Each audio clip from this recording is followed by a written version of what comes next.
So I've made my first row with doubles, and by no means do you have to continue to do a circle with doubles, but for teaching purposes it's going to be easier for you to see if I continue with doubles. Now when I continue to do doubles, I'm actually going to do 2 in each hole all the way up until my next row. And the reason is because this is what's going to expand your surface area. So doing 2 in a hole will expand, and I've done 1 double here already, so I'm going to go back into the same hole and do another double. Now I'm going to go to my next available hole and do 2 doubles here.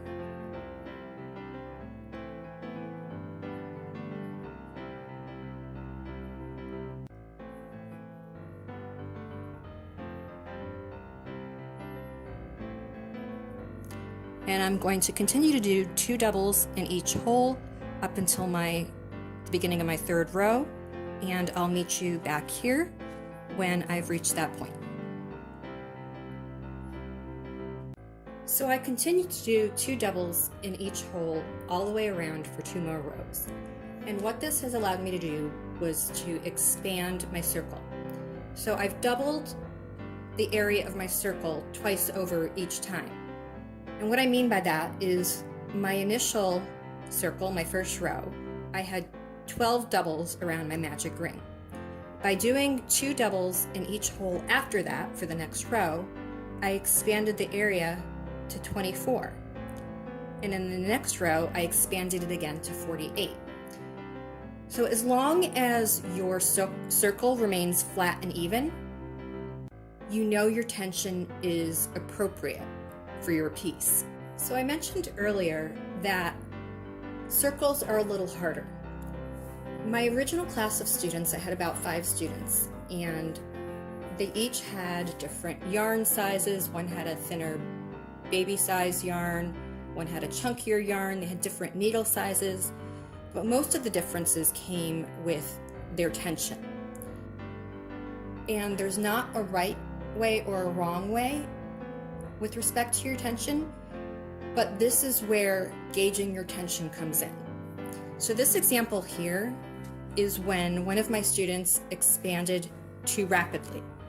So if you continue to do 2 doubles or whatever stitch you're using in each hole for the next row and the next row after that, and you just continue to expand, your piece isn't going to remain flat anymore. It's going to do what I call ruffling.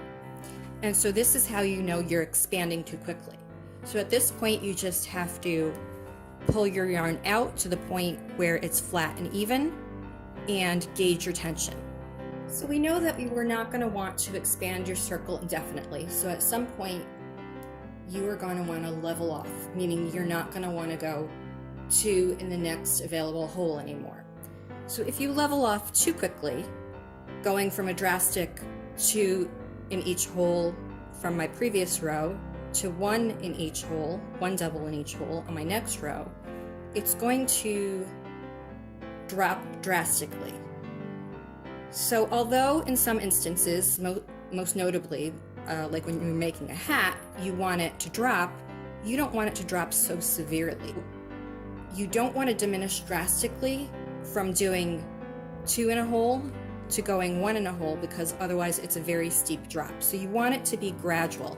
And that's what I mean by it takes time to get a feel for this and learn what works for you.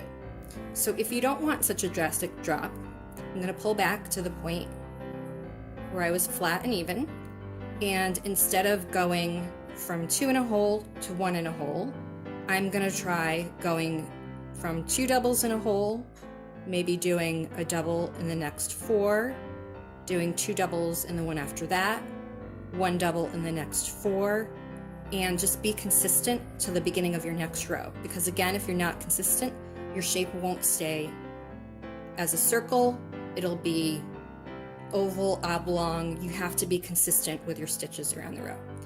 So now we know that doing 2 stitches in a hole expands your area, expands your circle. Leveling off, you want to do it gradually.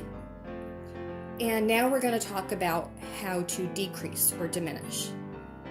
Just a quick note before we talk about diminishing. If you're trying to do a hat and you're not using a pattern, I suggest folding it in half to see how your hat shape is forming. So you want it to come down gradually and fold it in half to see if it's coming in the form of a hat shape.